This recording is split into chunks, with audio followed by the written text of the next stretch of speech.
चलिए, good morning सभी को, गुड मॉर्निंग सभी को, गुड मॉर्निंग सभी को, राम राम सभी को, जय हिंद, हर हर महादेव, राधे राधे सभी को, राधे राधे। ईश्वर सफल बनाए, खुश रहिए। पहला क्वेश्चन देखो दिया गया है, कह रहा है भारत में पशुपालन के प्राचीनतम साक्ष्य बागोर से प्राप्त हुए हैं। जवाक कृषि के प्राचीनतम साक्ष्य किस प्रौद्योगिकी स्थल से प्राप्त हुए हैं? किस प्रागैतिहासिक स्थल से प्राप्त हुए हैं? दोस्तों यहाँ पर आंसर देना है, आपका जो राइट आंसर होगा इनमें से राइट क्या हो जाएगा। गुड मॉर्निंग सभी को, गुड मॉर्निंग भाई सभी को, गुड मॉर्निंग सभी को, गुड मॉर्निंग सभी को, राम राम।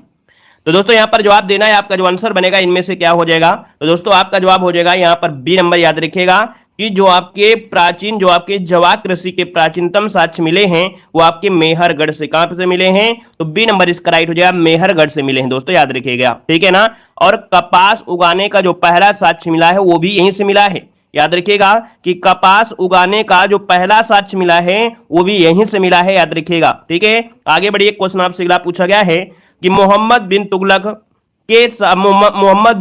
के शासन में भारत आया मोरक्को निवासी इब्न बतूता को कहां का काजी नियुक्त किया गया? मतलब कह रहा है मोहम्मद बिन तुगलक के शासन आया कौन? मोरक्को से आया था कौन? आपका इब्न बतूता। और ये नियुक्त किया गया था। टू को ऑप्शन देना है, टू को ऑप्शन में से राइट क्या हो जाएगा।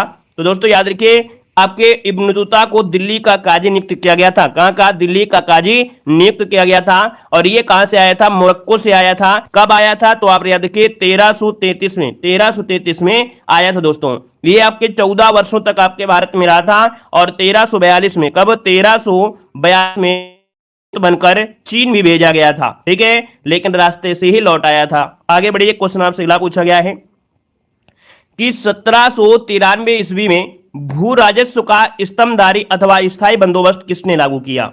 तो दोस्तों ये बताना है, भू राजस्व का जो स्थायी बंदोबस्त है ये 1793 में जो लागू किया वो किसने लागू किया था? सभी को हर हर महादेव, सभी को जय हिंद। देखिए 3 नंबर की अगर बात करते हैं तो दोस्तों देखिए 3 का ऑप्शन आ रहे हैं। यहां पर जो आपका आंसर है आपका बी नंबर है, याद रखिएगा, लॉर्ड कॉर्नवालिस। क्या हो जाएगा? लॉर्ड कॉर्नवालिस ने दोस्तों, याद रखिएगा, इसने ही 1793 में भू राजस्व का जो स्तंभधारी है या स्थायी बंदोबस्त यहां पर लागू किया था, है ना। और इसने जमींदारी व्यवस्था भी कहते हैं इसे, जो बंदोबस्त है स्थायी बंदोबस्त, इसे ही जमींदारी व्यवस्था कहते हैं, याद रखिएगा, ठीक है। ये बंगाल, बिहार, उड़ीसा आदि क्षेत्रों में लागू की गई थी। मतलब देखा जाए पूरे भारत में 19% क्षेत्र पर ये आपकी लागू हुई थी। तो ये भी पूछ लेता है कितने परसेंट, तो 19% हो जाएगा। आगे बढ़ते क्वेश्चन आपसे अगला पूछा गया है, कह रहा है मुस्लिम लीग ने लाहौर अधिवेशन में पाकिस्तान की स्थापना की मांग करने का जो प्रस्ताव रखा है किस वर्ष पारित किया था? तो दोस्तों बताना है कि मुस्लिम लीग ने लाहौर अधिवेशन में पाकिस्तान की स्थापना की मांग करने वाला जो प्रस्ताव है किस वर्ष पारित किया गया था? देखिए 4 नंबर की अगर बात करते हैं तो ऑप्शन क्या हो जाएगा? देखिए 4 का ऑप्शन बी हो जाएगा दोस्तों, याद रखिएगा 1940 में, जिसका भी ऑप्शन आ रहा है 1940 बिल्कुल राइट हो जाएगा दोस्तों, है ना। मोहम्मद अली जिन्ना के नेतृत्व में इस आंदोलन में द्विराष्ट्र सिद्धांत का प्रतिपादन आपका हुआ, जिसमें से नाम दिया गया पाकिस्तान, है ना। आगे बढ़िए, क्वेश्चन आपसे अगला पूछा गया है, कह रहा है दिल्ली में कुतुब मीनार दुनिया की सबसे ऊंची ईंट की बनी हुई क्या है? मीनार है। इनमें से कौन से राजा ने इसके निर्माण में योगदान नहीं दिया है? तो दोस्तों बताना है कि जो कुतुब मीनार है ना, ये क्या है भैया, इसके निर्माण में किसने योगदान नहीं दिया है? 5 नंबर में देखो फिरोज शाह तुगलक ने यहाँ पर दिया है, योगदान दिया है ना, 5वीं मंजिल बनाया था। कुतुबुद्दीन ऐबक ने तो स्टार्टिंग ही करवाया था, न्यू रखी थी। इल्तुतमिश ने बनकर तैयार करवाया था। लेकिन जो आपके अलाउद्दीन खिलजी हैं इन्होंने कोई सहयोग नहीं दिया है आपकी कुतुब मीनार के बारे में। तो ऑप्शन जिसका आया है सी नंबर राइट हो जाएगा। आगे बढ़ते क्वेश्चन आपसे अगला पूछा गया है कि भारतीय स्वतंत्रता संग्राम के निम्नलिखित क्रांतिकारियों में से किसे मास्टर दा कहा जाता है?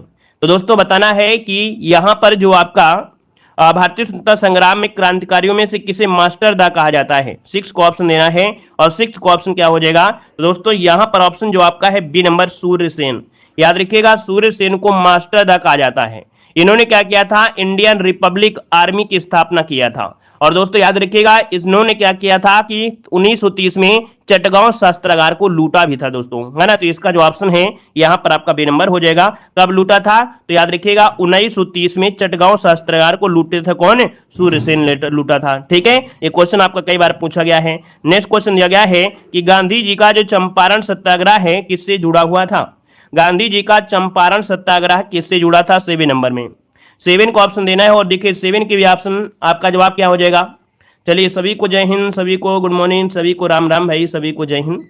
देखिए यहाँ पर 7 नंबर की अगर बात करते हैं तो ऑप्शन बी हो जाएगा तिनकठिया। क्या याद रखिए, यहाँ पर जो आंसर है वो आपका राइट हो जाएगा। यहाँ पर बी नंबर है कि जो गांधी जी का चंपारण सत्याग्रह था ये तिनकठिया प्रथा से जुड़ा था। मतलब ये एक ऐसी प्रथा थी जिसके तहत चंपारण के किसानों को अपनी कुल भूमि के 3/20 भाग पर नील की खेती करना अनिवार्य कर दिया था, है ना। और इसी के खिलाफ क्या हुआ था 1917 में। कब? 1917 में महात्मा गांधी ने सत्याग्रह किया और तिनकठिया प्रथा को बंद करवा दिया। तो इसका जो ऑप्शन है आपका बी नंबर है राइट हो जाएगा। हर चीज को समझते हुए चलेंगे, क्वेश्चन को रटना नहीं है, क्वेश्चन के साथ ये भी देखना है कि इसका मतलब है क्या। देखो दिया गया है बोस्टन चाय पार्टी की घटना का संबंध किससे है। यहां पर बताइएगा कि बोस्टन चाय पार्टी की घटना का संबंध किससे है। तो दोस्तों यहां पर देखिए ऑप्शन क्या हो जाएगा 8 नंबर में, ऑप्शन डी हो जाएगा अमेरिकी स्वतंत्रता युद्ध। मतलब अमेरिकी स्वतंत्रता युद्ध चूंकि संग्राम से जुड़ा हुआ है और ये घटना आपकी जो आई थी वो 1773 में आई थी, है ना। इसका जो ऑप्शन है यहां पर आपका डी नंबर है राइट हो जाएगा, डी नंबर हो जाएगा। क्लियर है। और यहां पर एक शब्द आपने और सुना होगा कि जब सैमुअल एडम्स के नेतृत्व में लोगों ने जहाजों पर लदी चाय की, है ना, चाय को समुद्र में फेंक दिया था। वे ब्रिटिश करों का विरोध कर रहे थे, इसलिए चाय की जो पेटियां थी समुद्र में फेंक दिया था। इसे बोला जाता है बोस्टन चाय पार्टी। ऑप्शन डी इसका राइट हो जाएगा। नेक्स्ट क्वेश्चन को आते हैं। क्वेश्चन दिया गया है कि महाराष्ट्र में प्रार्थना समाज का मुख्य संचालक कौन था। यहां पर बताना है महाराष्ट्र में प्रार्थना समाज, क्या प्रार्थना समाज का मुख्य संचालक इनमें से कौन था।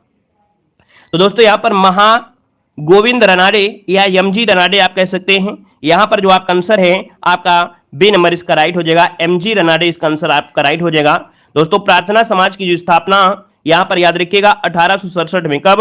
1867 में आत्माराम पांडुरंग और एमजी रनाडे ने मिलकर किया था, है ना। तो इसका जो आपका आंसर है वो आपका बी नंबर है राइट हो जाएगा, बी नंबर हो जाएगा। और इस समाज ने जाति प्रथा, बाल विवाह, मूर्ति पूजा और अनेक समाज में जो भी कुरीतियां फैली हुई थी उन सब के विरोध आपका आंदोलन चलाया था। आगे बढ़ते क्वेश्चन आपसे दिया गया है कि निम्नलिखित में से किस संस्था की स्थापना महात्मा गांधी ने नहीं की थी। अच्छा क्वेश्चन, लाजवाब क्वेश्चन दिया गया है। जवाब देना है आपका जो आंसर है इनमें से 10 नंबर का जो ऑप्शन है यहाँ पर राइट क्या हो जाएगा।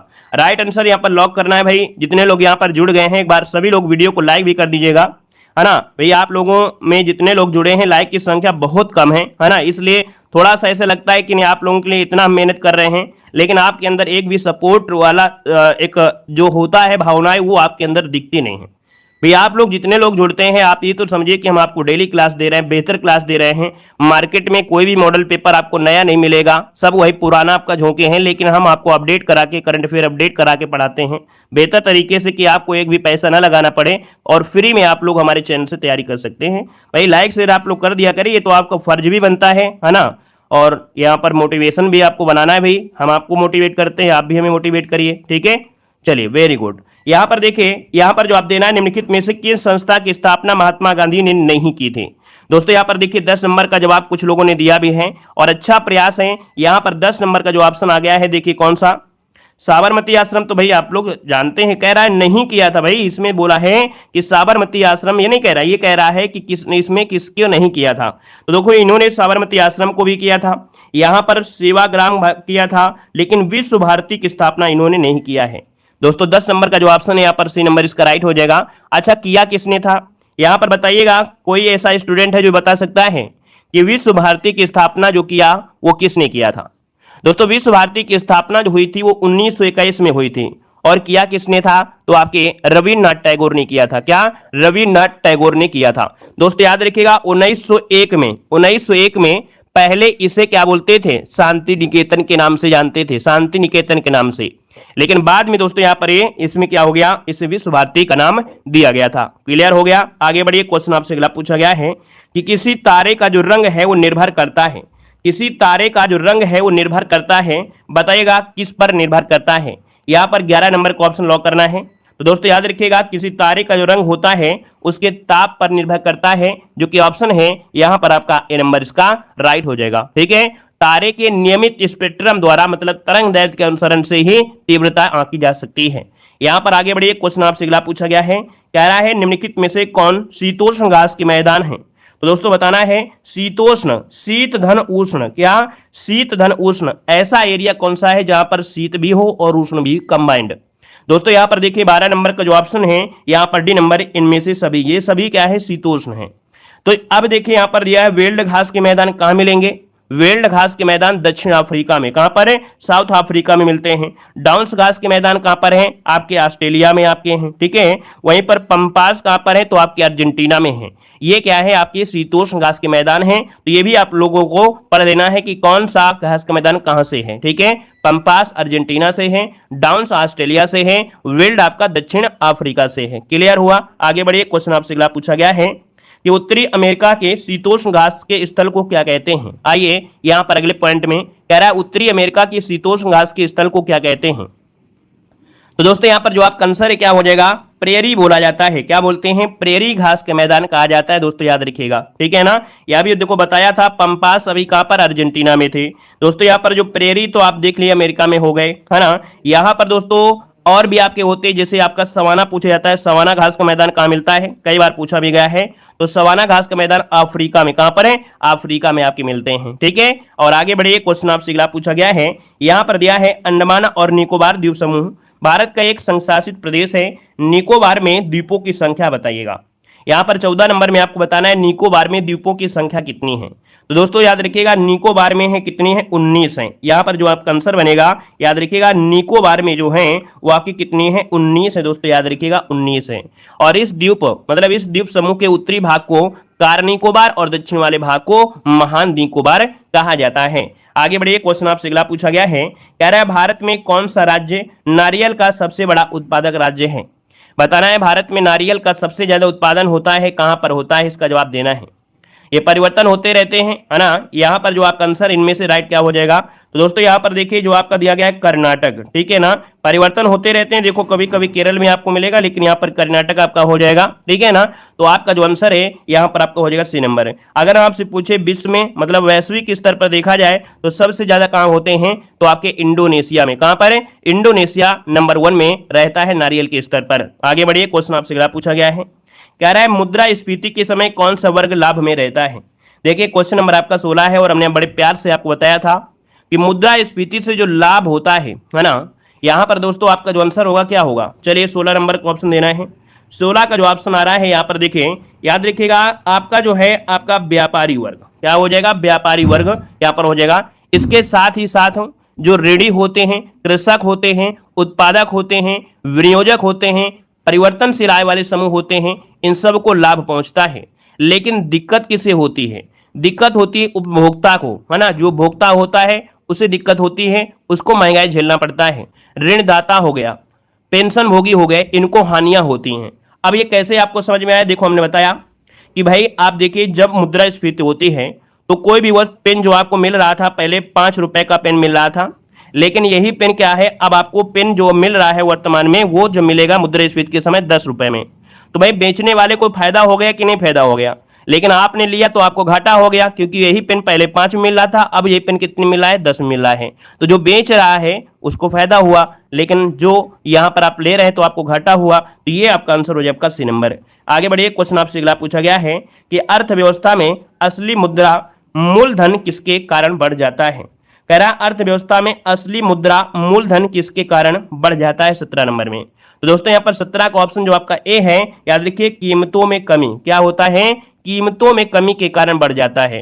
अर्थात ये कह सकते हैं जब अर्थव्यवस्था में वस्तु की कीमत कम होती है तब असली मुद्रा का मूल्य बढ़ जाता है। ये पॉइंट याद रखिए, जब अर्थव्यवस्था में वस्तुओं की जो कीमत होती है कम होती है तब असली मुद्रा का मूल्य जो होता है वो बढ़ जाता है। आगे बढ़िए, क्वेश्चन आपसे अगला पूछा गया है कि बेरोजगारी के एक प्रकार को क्या कहते हैं जिसमें कई लोगों के कार्यरत होने पर भी उत्पादकता कम होती है।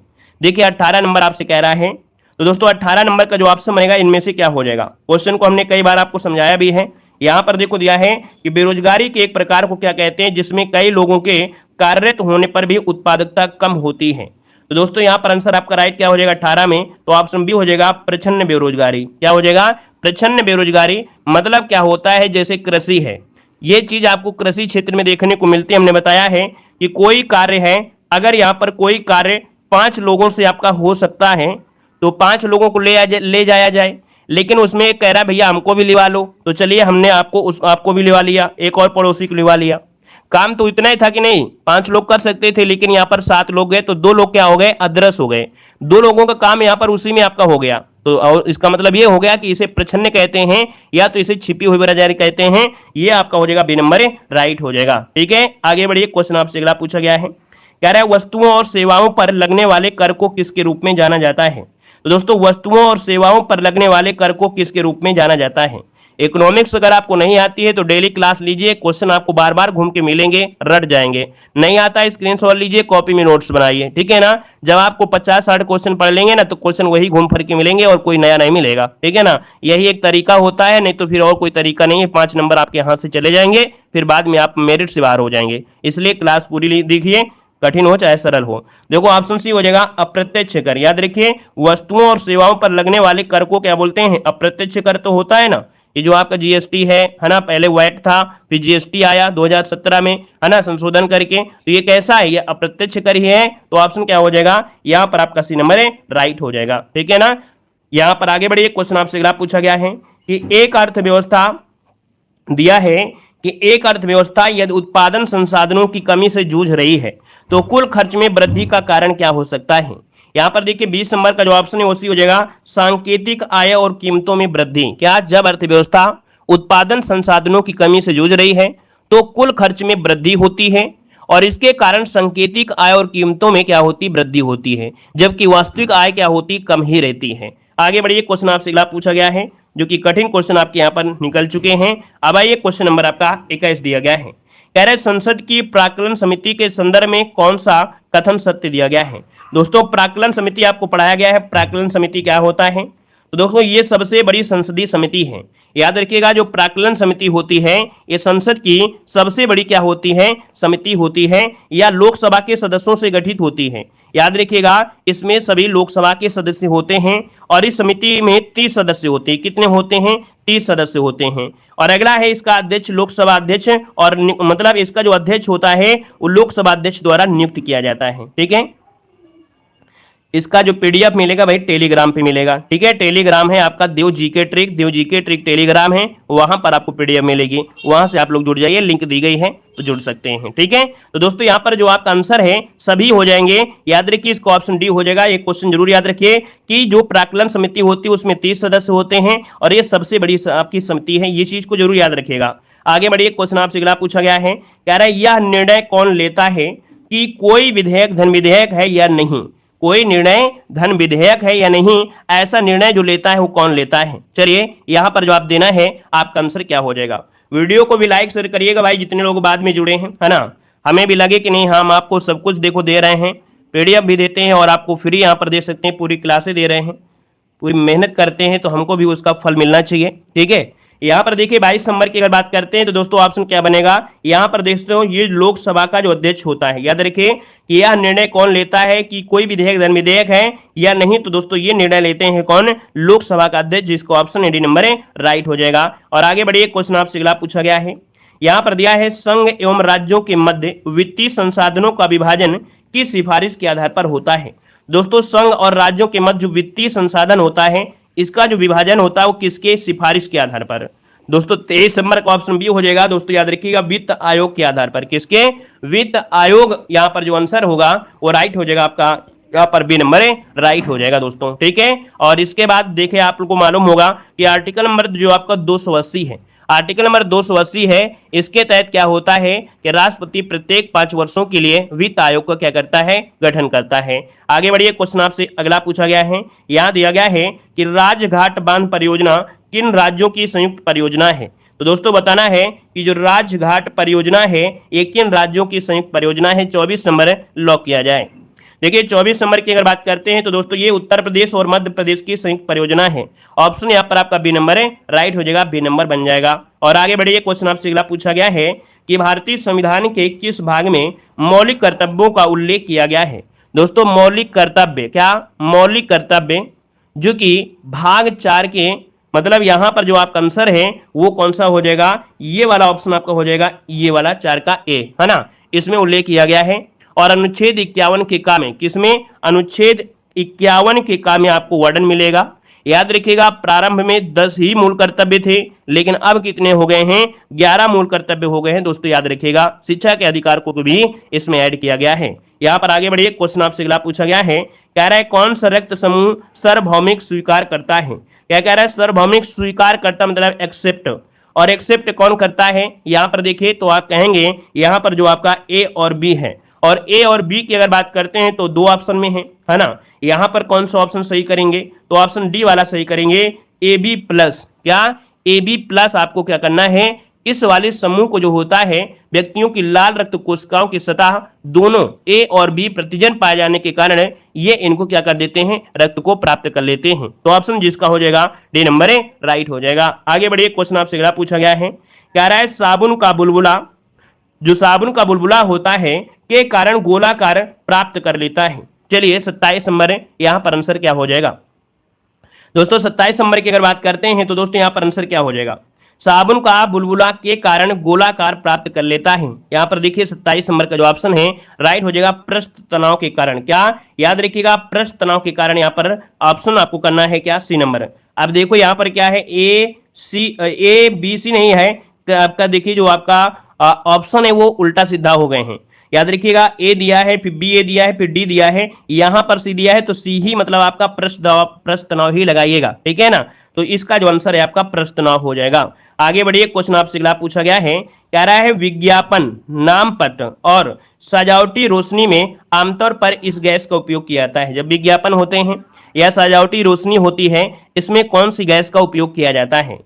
तो दोस्तों ये गैस कौन सी होती है, याद रखिए इसका जो ऑप्शन है आपका हो जाएगा बी नंबर, नियॉन गैस होती है। कौन सी होती है, बी नंबर हो जाएगा, नियॉन गैस का प्रयोग इसमें से किया जाता है। और ये कैसी गैस है, औद्योगिक मतलब ये अक्रिय गैस है। क्या है, अक्रिय गैस है। तो ये जो आपकी है ऑप्शन बी नंबर है राइट हो जाएगा। आगे बढ़िए, क्वेश्चन आपसे अगला पूछा गया है कि निकट दृष्टि दोष को ठीक किया जा सकता है। तो ये बताइएगा किसी को निकट दृष्टि दोष है और इसे अगर ठीक करना है तो भाई बताइएगा कि कैसा प्रयोग किया जाएगा, लेंस वगैरह। यहाँ पर 29 नंबर दिखेगा। तो दोस्तों यहाँ पर निकट दृष्टि दोष है तो भैया उसे अवतल लेंस का प्रयोग करके इस समस्या से छुटकारा मिल सकता है, चश्मे के माध्यम से, ऐसे नहीं कि जीवन में, है ना। और इस रोग से पीड़ित व्यक्ति निकट की रखी वस्तु को स्पष्ट देख लेता है परंतु दूर की रखी वस्तु को नहीं देख पाता है। यह होता है निकट दृष्टि दोष, और अवतल लेंस का प्रयोग करेंगे। आगे बढ़िए, क्वेश्चन दिया गया है, कह रहा है निर्वात में किन तरंगों को प्रसारित नहीं किया सकता है। दोस्तों निर्वात में किन तरंगों को प्रसारित नहीं कर सकते हैं, निर्वात में दोस्तों यहाँ पर देखिए 30 नंबर में, तो निर्वात में दोस्तों याद रखिएगा यहाँ पर आपका ध्वनि तरंगे, क्योंकि भैया निर्वात है तो उसमें प्रकाश भी जाएगा, ऊष्मा भी जाएगा, लेकिन भैया उसमें याद रखिएगा ध्वनि तरंगे ये आपकी प्रकाशित नहीं हो सकते हैं, क्योंकि ध्वनि तरंगों के लिए माध्यम की आवश्यकता होती है। तो इसका जो ऑप्शन है यहाँ पर सी नंबर राइट हो जाएगा दोस्तों, ठीक है ना। और दोस्तों एक बात याद रखें कि ठोस माध्यम में ध्वनि की चाल सर्वाधिक होती है। क्या, ठोस माध्यम में ध्वनि की जो चाल होती है सर्वाधिक होती है दोस्तों, याद रखिएगा। और गैसों में क्या होती है, न्यूनतम होती है। ये भी क्वेश्चन आपसे पूछा गया है, ठीक है। चलिए वेलकम है, सभी को वेलकम है। अगला क्वेश्चन देखो आपके सामने आ चुका है, कह रहा है निम्नलिखित शब्दों में से वर्तनी की दृष्टि से कौन सा शब्द आपका अशुद्ध दिया गया है। यहाँ पर देखिए हिंदी का क्वेश्चन है, कह रहे कौन सा यहाँ पर अशुद्ध दिया गया है। अच्छा क्वेश्चन है, और हिंदी के आप लोग क्या है, दादा है भाई, दादा है हिंदी के। तो दोस्तों यहाँ पर बताइए कौन सा आपका ऑप्शन गलत दिया गया है, जवाब इनमें से क्या हो जाएगा। चलिए देखिए 36 नंबर की अगर बात किया जाए तो लगभग यहाँ पर जो आपका आंसर है निरपराध, निरापराध ये जो दिया है वो गलत दिया है, क्योंकि भैया होता है निरपराध, मतलब रा में जो मात्रा होती है छोटा की मात्रा होता है, निर्धन अपराध बतलावर निरपराध। तो इसका जो आंसर गलत है वो आपका बी नंबर गलत दिया गया है। आगे बढ़िए, क्वेश्चन आपसे दिया गया है निम्नलिखित में से कौन सा शब्द अमृत का पर्यायवाची नहीं है। अमृत का पर्यायवाची नहीं है दोस्तों, यहाँ पर जवाब देना है। देखिए 37 नंबर में, तो अमृत का पर्यायवाची सुधा होता है, तो आप लोग जानते ही जानते हैं। रसाल नहीं होता है भाई, रसाल नहीं होता है, रसाल भाई आम का पर्यायवाची होता है दोस्तों, याद रखिएगा, ठीक है। आगे बढ़िए, क्वेश्चन आपसे अगला पूछा गया है कि निम्न में से स्त्रीलिंग शब्द इनमें से कौन सा है। स्त्रीलिंग शब्द इनमें से कौन सा है, यहां पर जवाब देना है वेदना कैसी है, यही आंसर हो जाएगा। वेदना कैसी है अर्थात वेदना ही क्या है, स्त्रीलिंग हो जाएगा। वहीं पर जो है अध्याय है, त्याग है, नेत्र है, ये आपके पुल्लिंग में आएंगे। आगे बढ़िए, क्वेश्चन आपसे अगला पूछा गया है कि कबीरदास, तुलसीदास, सूरदास आदि कौन से काल के संत कवि हैं, यहां पर 39 नंबर में जवाब देना है। तो कबीरदास, तुलसीदास, सूरदास ये सब भक्ति काल से हैं, और भक्ति से हैं तो ऑप्शन बी हो जाएगा, यहां पर राइट हो जाएगा भक्ति काल से। आगे बढ़िए, क्वेश्चन दिया गया है उपर्युक्त के लिए सही संविच्छेद आपको चुनना है। उपर्युक्त के लिए सही संविच्छेद इनमें से क्या हो जाएगा, इसे अगर आप तोड़ते हैं तो क्या हो जाएगा, ऊपर ध्वनि युक्ति, अर्थात यहां पर जो आपका आंसर है, ये तो आपको मालूम है यण संधि है, क्या है यण संधि है, और ऑप्शन देखिए आपका जवाब हो जाएगा डी नंबर हो जाएगा ऊपर ध्वनि युक्त, मतलब छोटी की मात्रा और यहां पर आपका ओ, और इनको मिलाने से ही बनता है यू, है ना, तो ऊपर युक्त इसका आंसर है, राइट हो जाएगा, और ये क्या है, यण संधि है, याद रखिएगा। आगे बढ़िए, अगला क्वेश्चन आपका दिया गया है, कह रहा है आपसे यूएई की पहली महिला अंतरिक्ष यात्री के रूप में किसे नामित किया गया है। दोस्तों यहां पर जवाब देना है, कह रहा है कि यूएई की पहली महिला अंतरिक्ष यात्री इनमें से जो आपकी हैं, आपकी कौन सी हैं, यहां पर जवाब देना है। आपका जो आंसर है यहां पर राइट क्या हो जाएगा। तो दोस्तों यहां पर आंसर आपका क्या बनेगा, जल्दी से कमेंट करिए आपका आंसर में से क्या बनेगा। चलिए, और ये देखिए बेहतर तैयारी चल रही है, बताइएगा क्वेश्चन कि यूएई की पहली महिला अंतरिक्ष यात्री के रूप में किसे नामित किया गया है। दोस्तों ऑप्शन यहां पर हो जाएगा कौन सा, यहां पर देखिए ऑप्शन हो जाएगा आपका ये है नोरा अल मातरोसी, जो कि ऑप्शन है यहां पर आपका सी नंबर है, राइट हो जाएगा। और आगे बढ़िए, क्वेश्चन आपसे अगला पूछा गया है, आपसे कह रहा है कि किस वर्ष ओलंपिक में भारत की टीम फुटबॉल के सेमीफाइनल तक पहुंची थी। चलिए जवाब देना है, यहाँ पर जो आंसर है आपका इनमें से राइट क्या हो जाएगा। कह रहा है कि किस वर्ष ओलंपिक में भारत की जो टीम है फुटबॉल के सेमीफाइनल में पहुंची थी, यहाँ पर जो आपका आंसर है राइट इनमें से क्या हो जाएगा। तो चलिए दोस्तों 56 नंबर ऑप्शन लॉक करना है, आपका जो आंसर है यहाँ पर राइट क्या हो जाएगा। चलिए यहाँ पर देखिए ऑप्शन जो आपका है भैया यहाँ पर 56 वाला 1956 इसका जो आंसर है यहाँ पर राइट हो जाएगा, ठीक है। और आगे बढ़िए, क्वेश्चन आपसे अगला पूछा गया है, राष्ट्रीय जल विज्ञान संस्थान कहां पर स्थित है। चलिए यहां पर जवाब देना है, कह रहा है राष्ट्रीय जल विज्ञान संस्थान जो है वो आपके कहां पर है, राष्ट्रीय जल विज्ञान संस्थान कहां स्थित है। दोस्तों यहां पर जो आपका आंसर बनेगा इनमें से राइट क्या हो जाएगा, 57 नंबर लॉक किया जाए। चलिए राष्ट्रीय जल विज्ञान संस्थान जो आपका है कहां पर है, तो आपके रुड़की, जो कि आपके कहां पर है, उत्तराखंड में है। ऑप्शन सॉरी कहां पर है, बी नंबर, याद रखिए रुड़की जो कि आपके उत्तराखंड में है, ऑप्शन बी नंबर इसका राइट हो जाएगा। और आगे बढ़िए, क्वेश्चन आपसे अगला पूछा गया है, यहां पर दिया गया है, कह रहा है कि प्रसिद्ध नेहरू ट्रॉफी किस खेल से संबंधित है। चलिए बताइएगा कि नेहरू ट्रॉफी का जो संबंध है वो आपकी किससे है, नेहरू ट्रॉफी किस खेल में से दी जाती है। यहां पर जो आपका आंसर है आपका राइट इनमें से क्या हो जाएगा, नेहरू ट्रॉफी दिया गया है, नेहरू ट्रॉफी दिया गया है दोस्तों, इसका आंसर है राइट क्या हो जाएगा, नेहरू ट्रॉफी का संबंध किससे है। तो दोस्तों हॉकी से यहाँ पर हो जाएगा, बी नंबर हॉकी से हो जाएगा, ठीक है। यहाँ पर जो आंसर है वो आपका बी हो जाएगा हॉकी से। वहीं पर नेहरू कप होता क्या, नेहरू कप ये अंतरराष्ट्रीय फुटबॉल प्रतियोगिता में आपका होता है। यहाँ पर आगे बढ़िए, क्वेश्चन आपसे अगला पूछा गया है, निम्न में से कौन सा पड़ोसी देश भारत के साथ भूमि साझा नहीं करता है। चलिए यहाँ पर जवाब देना है, आपका कौन सा पड़ोसी देश है जो भारत के साथ भूमि साझा नहीं करता है। यहाँ पर जो आपका आंसर है राइट इनमें से क्या हो जाएगा। चलिए भाई यहाँ पर आंसर आपको लॉक करना है, आपका जो आंसर इनमें से वो राइट क्या हो जाएगा। चलिए तो दोस्तों यहाँ पर देखिए आपका जो आंसर बनेगा आपका इनमें से क्या राइट हो जाएगा। चलिए जल्दी से कमेंट करें, और जल्दी से कमेंट करना है आपका आंसर क्या हो जाएगा। देखिए यहाँ पर ऑप्शन दिया गया है मालदीव, क्या मालदीव कर सकता है, नहीं कर सकता है, इसका मतलब जो ऑप्शन है यहाँ पर ए नंबर इसका राइट हो जाएगा, ए नंबर आपका बन जाएगा भाई, ठीक है, क्लियर है। चलिए आगे बढ़ते, क्वेश्चन आपसे अगला पूछा गया है, कह रहा है भारतीय वन अनुसंधान केंद्र कहाँ पर स्थित है। चलिए बताइएगा भारतीय वन अनुसंधान केंद्र जो आपका है ये कहाँ पर स्थित है, भारतीय वन अनुसंधान केंद्र जो है वो आपके कहाँ पर स्थित है। चलिए यहाँ पर जवाब देना है, आपका जो नंबर है यहाँ पर राइट क्या हो जाएगा। चलिए यहाँ पर जवाब दीजिएगा। तो वन आपके कहां पर है, देहरादून, जो कि ऑप्शन है यहाँ पर बी नंबर इसका राइट हो जाएगा। आपके कहां पर है, तो देहरादून जिसका भी आंसर आ रहा है यहाँ पर राइट हो जाएगा। और आगे बढ़ते हैं, क्वेश्चन आपसे अगला पूछा गया है, आपसे कह रहा है भारतीय वन अनुसंधान केंद्र, देखिए रिपीट हुआ है क्वेश्चन, आपका देहरादून हो जाएगा। और अगला क्वेश्चन दिया गया है कि किस देश की संसद को, क्या किस देश की संसद को राष्ट्रीय पंचायत कहा जाता है। तो दोस्तों बताना है किस देश की संसद को राष्ट्रीय पंचायत कहा जाता है। यहां पर आंसर क्या हो जाएगा नेपाल। दोस्तों याद रखिए इसका ऑप्शन बनेगा बी नंबर है कि नेपाल के संसद का नाम क्या है, राष्ट्रीय पंचायत है। वहीं पर आपसे पूछे बांग्लादेश, तो बांग्लादेश की जो संसद है वो जातीय संसद है। क्या है, जातीय संसद कहा जाता है, यहाँ की संसद को जातीय संसद कहते हैं। वहीं पर दोस्तों मालदीव की जो संसद उसे मजलिस कहते हैं। क्या बोलते हैं, मजलिस कहा जाता है, मजलिस कहते हैं, ठीक है ना। और अगर फ्रांस की पूछ ले जाए तो फ्रांस की संसद का नाम है नेशनल असेंबली। क्या नाम है, नेशनल असेंबली नाम है दोस्तों, याद रखिए नेशनल असेंबली हो जाएगा। ठीक है, आगे बढ़िए। क्वेश्चन आपसे अगला पूछा गया है कि निम्न में से कौन सी ग्रैंड स्लैम टेनिस प्रतियोगिता घास के मैदान में खेली जाती है। दोस्तों यहां पर जवाब देना है, आपका जो आंसर है यहां पर राइट क्या हो जाएगा, कौन सी प्रतियोगिता है जो कि घास के मैदान में खेली जाती है। यहां पर जो आपका आंसर है राइट इनमें से क्या हो जाएगा। चलिए भाई फटाफट जवाब दीजिए। यहां पर देखिए आपका जो आंसर इनमें से क्या हो जाएगा, बताइएगा कि कौन सी ग्रैंड स्लैम टेनिस प्रतियोगिता घास के मैदान पर खेली जाती है। तो दोस्तों यहां पर देखिए आपका जो आंसर है विंबलडन, बिल्कुल सही जवाब है। ऑप्शन यहां पर हो जाएगा बी नंबर, विंबलडन इसका जो आंसर है आपका राइट हो जाएगा, विंबलडन हो जाएगा। और आगे बढ़िए, क्वेश्चन आपसे अगला पूछा गया है, कह रहा है पाल घाट दर्रा निम्न में से किन दो राज्यों को जोड़ता है।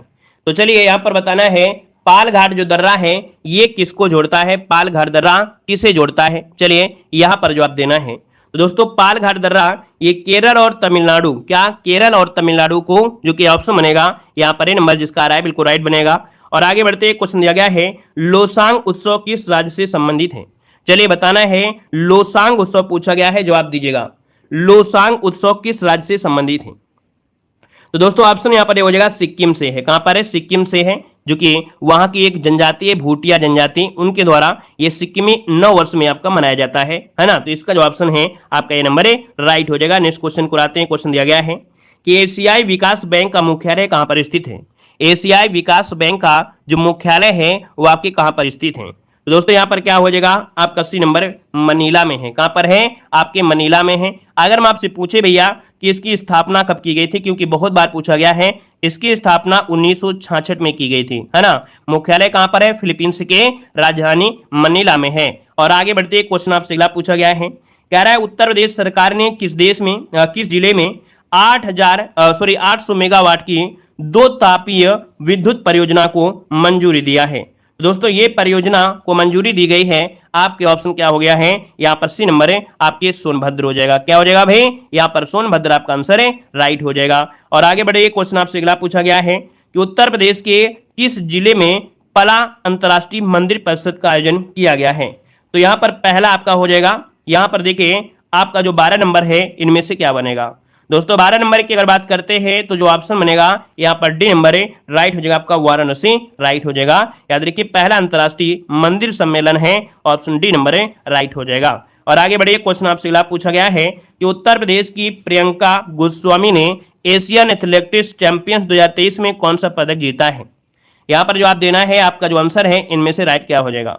तो दोस्तों इन्होंने जीता है रजत पदक जीता है। क्या जीता है, रजत पदक जीता है, जिसका ऑप्शन है यहाँ पर बी नंबर है, राइट हो जाएगा, बी नंबर हो जाएगा। ठीक है, आगे बढ़िए, क्वेश्चन आपसे अगला पूछा गया है कि उत्तर प्रदेश के, क्या कह रहा है, उत्तर प्रदेश के किस जिले में प्रदेश के सबसे साक्षरता म्यूजियम का निर्माण किया जाएगा।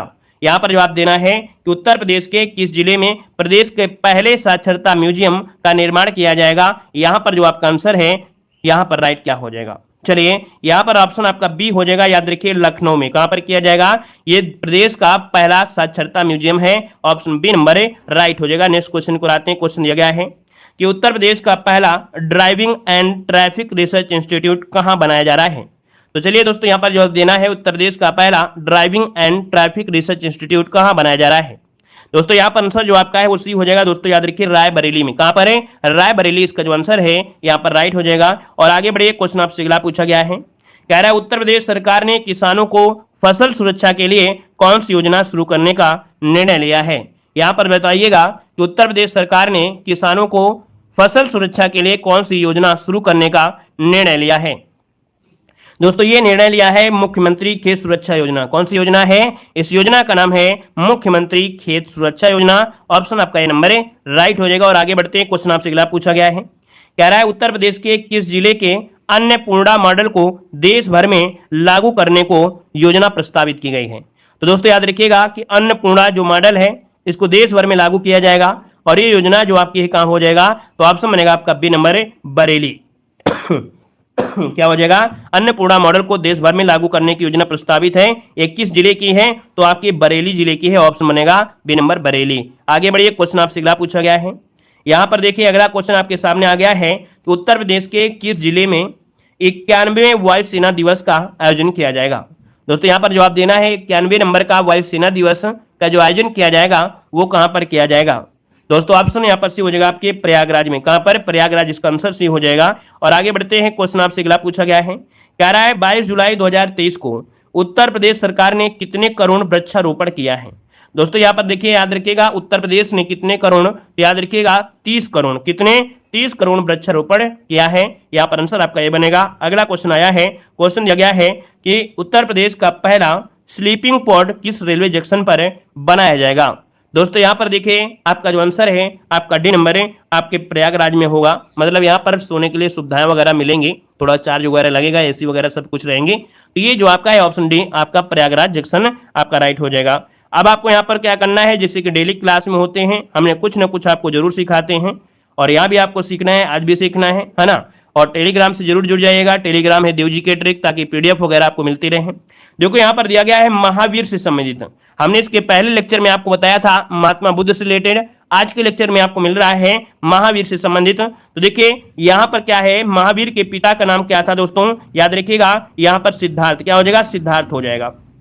और अगला है त्रिशला। दोस्तों याद रखिए इनकी माता का नाम था, ठीक है, महावीर की माता का नाम क्या था, त्रिशला था। और अगर इनके पूछे फूफा कौन थे, तो दोस्तों फूफा थे राजा बिंबिसार। कौन, राजा बिंबिसार इनके फूफा थे, ठीक है ना। फुफेरे भाई कौन थे, अजातशत्रु थे। याद रखिए महावीर के फुफेरे भाई कौन थे, तो आपके अजातशत्रु थे। पत्नी का नाम पूछा गया है, तो पत्नी कौन हो जाएंगी, तो यशोदा जो आपकी थी, यशोदा ये आपकी इनकी पत्नी थी। पुत्री की अगर बात करते हैं तो प्रियदर्शनी ये आपकी इनकी पुत्री थी। और अगर पूछे महावीर स्वामी के जो आपके दामाद थे, तो दोस्तों आपके जमाली ये शिष्य भी थे और इनके दामाद भी आपके थे। अगला यहाँ पर दिया है चंदना, क्या चंदना है, तो चंदना दोस्तों याद रखिए महावीर स्वामी की ये प्रथम बिछुणी थी, प्रथम बिछुणी थी दोस्तों याद रखिए। और इनका आरंभिक साथी कौन था, मक्खिल पुत्र गोसाल इनका आरंभिक साथी था, ठीक है। और आगे बढ़िए, कैसा फूफा क्या होता है, फूफा नहीं जानते हो, बुआ फूफा को नहीं जानते हो, भूल गए। अब फूफा को पूछोगे फूफा कहाँ है, बुआ कहाँ गई। देखो यहाँ पर जैन तीर्थकर दिया है और प्रतीक चिन्ह दिया गया है। यहाँ पर दिया गया है कि भैया जैन तीर्थकर में ये चिन्ह क्वेश्चन पूछेगा, जैन तीर्थकर उनके जो चिन्ह रहे हैं। याद रखिएगा यहाँ पर ऋषभ देव का जो चिन्ह है वो क्या था, सांड अर्थात वृषभ हो जाएगा। यहां पर दोस्तों दिया है नेमिनाथ, नेमिनाथ का शंख था। महावीर स्वामी का जो चिन्ह था दोस्तों सिंह, क्या था, सिंह था। वहीं पर आपके अजितनाथ का हाथी था। और ये जो क्वेश्चन पूछा जाता है क्या, पार्श्वनाथ का, दोस्तों पार्श्वनाथ का दोस्तों याद रखिए चिन्ह क्या है, सर्प था, ठीक है। और वहीं पर जो शांतिनाथ थे उनका था हिरण। तो दो चीजों को याद रखना है ज्यादा, महावीर स्वामी का सिंह हो जाएगा और पार्श्वनाथ का कौन है, तो आपका सर्प, इसको जरूर याद रख लीजिएगा, ठीक है ना। और अगला देखो यहाँ पर दिया गया है, थोड़ा सा आपका पॉइंट चंद्र मिशन से है। देखिए चंद्र मिशन जो आपका चंद्रयान 3 था, तो चंद्रयान 3 जो आपका है वो किस अंतरिक्ष उसे भेजा गया है, लॉन्च किया गया, ये सबसे महत्वपूर्ण है। याद रखिएगा ये आपको पॉइंट याद रखना है कि 14 जुलाई 2023 को प्रक्षेपित किया गया था। रॉकेट का नाम क्या था, LVM-3, क्या, LVM-3 याद रखिए, LVM जो 3 है इस रॉकेट का नाम था दोस्तों, याद रखिएगा। और सबसे ज्यादा नहीं पूछेगा, ठीक है, देश का सबसे भारी रॉकेट है दोस्तों, याद रखिएगा, ठीक है। और यहां पर अगला पॉइंट देखो दिया गया है, अगला पॉइंट आपसे पूछा गया है जो कि इसरो के बारे में। तो इसरो के बारे में अगर पूछा गया है तो दोस्तों मुख्यालय कहां पर है, बेंगलुरु है, कर्नाटक में है ना। और सतीश धवन अंतरिक्ष केंद्र का श्रीहरिकोटा आपके कहां पर है, आंध्र प्रदेश में हो जाएगा, ठीक है। आगे आते हैं, कुछ आपके महत्वपूर्ण पॉइंट यहां पर देखो दिए गए हैं, जो कि आपका लुईस ब्रेल दिवस कब मनाते हैं। चलिए बताइएगा कि लुईस ब्रेल दिवस कब मनाते हैं। दोस्तों याद रखिए लुईस ब्रेल, ब्रेल एक लिपि होती है, जो अंधे लोग होते हैं वो पढ़ नहीं पाते हैं, तो उनका एक तरीका इन्होंने खोजा था, है ना। तो इसलिए लुईस ब्रेल दिवस मनाते हैं आपके 4 जनवरी को। कब मनाते हैं, 4 जनवरी को मनाते हैं। यहाँ पर विश्व हास्य दिवस, दोस्तों विश्व हास्य दिवस क्या होता है, तो याद रखिएगा यहाँ पर क्या हो जाएगा, 10 जनवरी, क्या हो जाएगा, 10 जनवरी। दोस्तों हम आपको बताएं कि जब हम कानपुर में आए थे, है ना, गांव से कानपुर आए थे, आज से काफी समय पहले हो गया, तो हम एक पार्क में गए घूमने सुबह सुबह, है ना। जब सुबह घूमने गए तो यहाँ पर क्या थे, लगभग 10 से 15 लोग थे और हंस रहे थे, खूब हंस रहे थे, है ना। हमने सोचा ये पागल की मंडली है शायद, हमने सोचा ये शायद पागल की मंडली है, क्योंकि इतनी जानकारी हमको नहीं थी। बाद में पता चला कि हंसने वाला योगा कर रहे हैं। क्या कर रहे हैं? बस में हंसने वाला योगा कर रहे हैं। तो हमें बाद में पता चला, हमें तो लगा कि भाई ये तो लगता है पागल हैं, सुबह सुबह से आ गए हैं। यहां पर देखो अगला दिया है कि राष्ट्रीय युवा दिवस इनमें से बताइएगा। राष्ट्रीय युवा दिवस कब मनाते हैं? तो दोस्तों राष्ट्रीय युवा दिवस क्या मनाते हैं? याद रखिए 12 जनवरी, जो कि बहुत पूछे जाते हैं। ये हमने जो दिवस लिया है बिल्कुल सिलेक्टेड वाले लिया है, ठीक है, जो बार बार पूछे जाते हैं। अगला दिया गया है कि थल सेना दिवस। ये थल सेना दिवस दोस्तों याद रखिएगा आपके 15 जनवरी को मनाते हैं, 15 जनवरी को। अगला दिया है कुष्ठ निवारण दिवस कब मनाते हैं? तो दोस्तों याद रखिएगा कि कुष्ठ निवारण दिवस मनाते हैं आपके कितने? तो आपके 30 जनवरी को। कब मनाते हैं? 30 जनवरी को मनाया जाता है। भारत पर्यटन दिवस कब मनाते हैं? तो आपके 25 जनवरी को मनाते हैं। और 25 जनवरी को ही वोटिंग दिवस मनाते हैं। क्या? वोट देने का अधिकार जो आपका है ना। यहां पर अगला आपसे दिया गया है गणतंत्र दिवस। तो आप जानते हैं कि गणतंत्र दिवस मनाते हैं कब?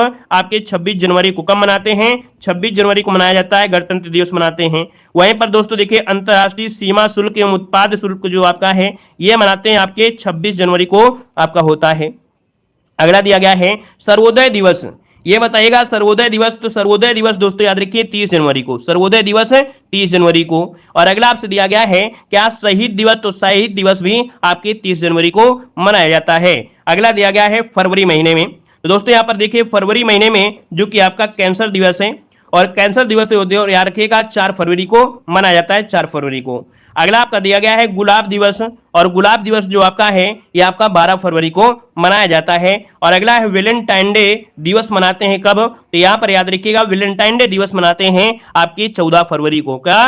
14 फरवरी को, ठीक है ना। याद रखिए बाबर का जो जन्म हुआ था, बाबर का जो जन्म हुआ था वो 14 फरवरी को ही हुआ था। याद रखिए बाबर का जन्म, ठीक है। आगे बढ़िए, क्वेश्चन दिया गया है। राम राम भाई, राम राम। देखो दिया गया है अंतर्राष्ट्रीय मातृभाषा दिवस। देखिए अंतर्राष्ट्रीय मातृभाषा दिवस मनाते हैं ये आपके 21 फरवरी को मनाते हैं, 21 फरवरी को, ठीक है। यहां पर अगला है केंद्रीय, क्या दिया है? केंद्रीय उत्पाद शुल्क दिवस। ये आपके 24 फरवरी को मनाया जाता है, 24 फरवरी को।